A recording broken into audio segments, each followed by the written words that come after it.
On May 15, 1850 AD, the U.S. Army 1st Dragoons Regiment, led by then First Lieutenant Nathanial Lyon, nearly wiped out several hundred Pomo natives on Bloody Island in Clear Lake, California.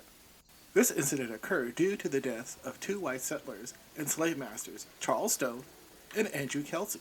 The Pomos had lived in Northern California region for thousands of years before making contact with Western settlers in the early 1800s by Russian explorers and fur trappers, Spanish missionaries, and later settlers from the East Coast. The encounters were never really friendly, as the Pomos were often captured by the Spanish, who forcibly converted them to Christianity and enslaved them. They also brought along with them exotic diseases, which decimated their population. Tensions were building when Mexico lost the war with the United States, which brought a multitude of settlers within the region. In the spring of 1850, the Pomo region was parceled out to many gold rush miners who sought to settle the land and to work the fields. These settlers began to enslave the Pomo. The Kelsey family, led by Benjamin Kelsey, who started the Bear Flag Revolt of 1846, which led to Mexico being driven out of California, was enslaving the Pomo during the gold rush of 1848 to work his mines and later his land. A malaria outbreak among his slaves killed most of his workforce.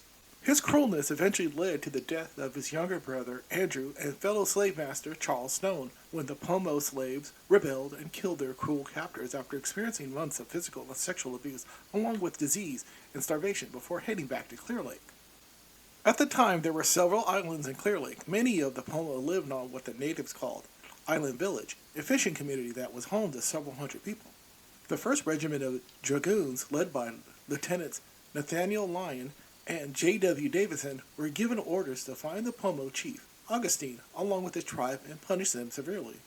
When the horsemen arrived at Clear Lake, they spotted several hundred of them on Island Village and were given additional orders to proceed against Clear Lake Indians and exterminate, if possible, the entire tribe.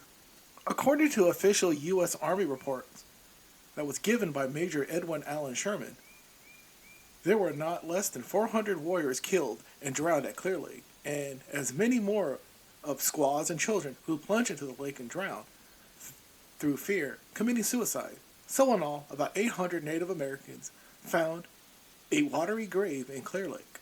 For the next several days, the Dragoons, led by Lyon, hunted down the Pomo in the region and killed many more that were hiding nearby in Russian River and other areas such as Cotal. After the massacre, the surviving Pomo were later rounded up and removed from the area and forced into reservations by the government and local settlers, who were more than willing to help the Army remove them.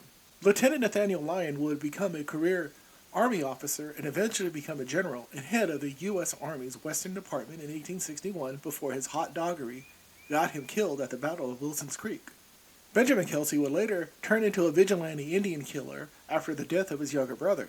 He would later be arrested for the crimes and was the California Supreme Court's first case, but his trial was eventually tossed out due to the failure of the state to distinguish the difference between the California native tribes, his brother's brutal death, and the government's plan to remove the natives and allow for white settlers to come in. Kelsey would later get into all kinds of shenanigans over the next couple of decades and die in poverty at the age of 76, despite being one of the founding fathers of California. The other commanding officer at the massacre, J.W. Davidson, would become a career military officer. After spending 10 years as an Indian fighter, he would become a Union general during the Civil War, after turning down a similar commission from the Confederate Army. After the war, he was made a colonel due to too many generals during the Civil War. He resumed his career as an Indian fighter as leader of the 10th Cavalry, earning the name Blackjack, before dying at the age of 55.